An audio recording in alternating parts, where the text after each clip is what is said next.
A tenant slips on an icy step, breaks a hip, and sues. If that rental's in your personal name, they're not just coming for the property.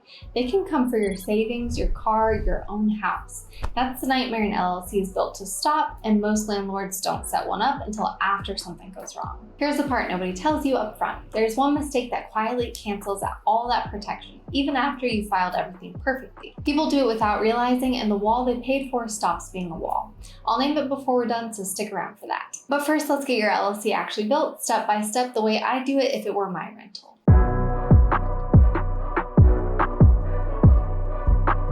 Quick decision before anything else. If you own more than one rental, you want a separate LLC for each one. I know that sounds like a lot, but the whole point is keeping your properties from dragging each other down. Picture it like this. You've got 3 rentals in one LLC and a tenant at property number 1 wins a lawsuit.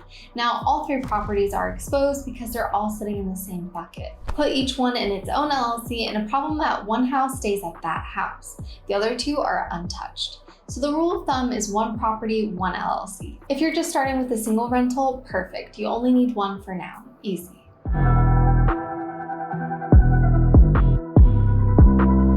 Now, where do you form it? You'll hear a lot of noise online about forming in Wyoming or Delaware for privacy and lower fees. Ignore that for rental property. Form your LLC in the state where the property physically sits. Here's why. Real estate is tied to its location. If your rental's in Texas, Texas law governs it no matter where you filed your paperwork. Form in Wyoming for a Texas property and you'll end up registering in Texas anyway as a foreign LLC, which means 2 filing fees, 2 annual reports, and 2 sets of headaches for the exact same protection. You'd be paying double to make it harder on yourself, so keep it simple. Properties in Ohio, form your LLC in Ohio. Done.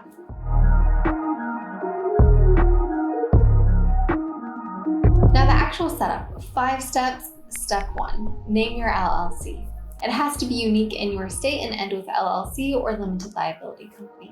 A lot of investors just use a property address, something like 142 Maple Street LLC, so it's easy to track which entity owns which house. Check your Secretary of State website to make sure the name's available. Takes 30 seconds. Step 2, get a registered agent. This is a person or company with a physical address in your state who receives legal mail for your LLC, including those lawsuit papers we talked about. You can be your own, but then your home address goes on the public record and you have to be available during business hours to get served. Most investors use a service so their name and address stay off the public filing. Hold that thought because I'll come back to it. Step 3, file your articles of organization. This is the document that officially creates your LLC and you file it with your Secretary of State. The fee depends on your state. Kentucky is about $40. California is $70 to file, but then hits you with an $800 annual franchise tax, so know your state's number before you're surprised by it. Most states approve you in a few business days online.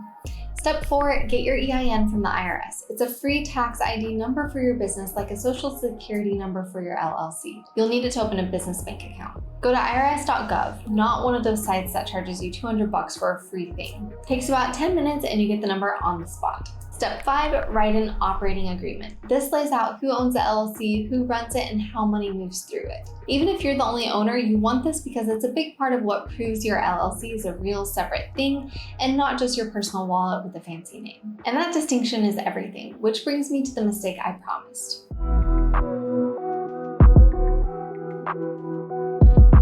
Here it is. The thing that quietly cancels your protection is mixing your personal money with your LLC's money. Lawyers call it piercing the corporate veil. If you pay your rental's mortgage out of your personal checking account, or you pocket rent straight into your own wallet, or you cover a personal Amazon order with the business card, you've blurred the line between you and the LLC. And when that line's blurry, a court can decide the LLC was never really separate from you and let the lawsuit blow right through it to your personal assets. Everything you set up gone because of sloppy bookkeeping. The fix is simple. Open a dedicated business bank account in your LLC's name the moment you've got your EIN. All rent goes in there, all expenses come out of there. If you want to pay yourself, transfer it to your personal account as an owner's draw and write it down. Keep the money separate and the wall stays standing. There's also the title piece. The deed has to actually be in the LLC's name. A lot of people form the LLC and then forget to transfer the property into it, so on paper they still own it personally and the LLC protects nothing. If you've got a mortgage, call your lender before you transfer, since some have a due on sale clause. Most won't enforce it, but you want to know.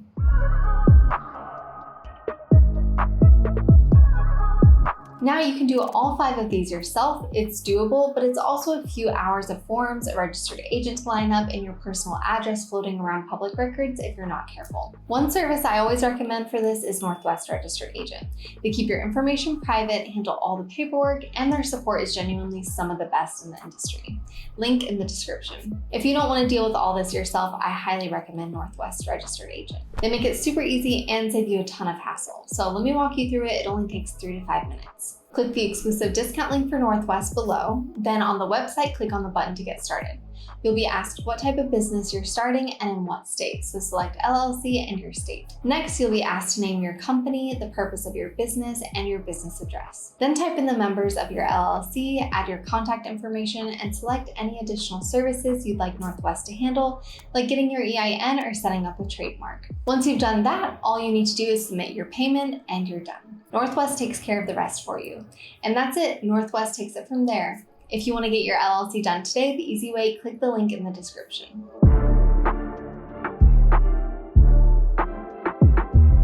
So that's the whole play. One LLC per property, form it in the state where the property sits, follow your 5 steps, and you never ever mix your money. Do that and you've got a real wall between your rentals and your personal life. If this helped you feel less overwhelmed about the whole thing, hit like so it reaches the next nervous first-time landlord, and subscribe because I've got more of these coming. And drop your state in the comments. Tell me where your rental is and I'll tell you the filing fee and the catch to watch for in that state.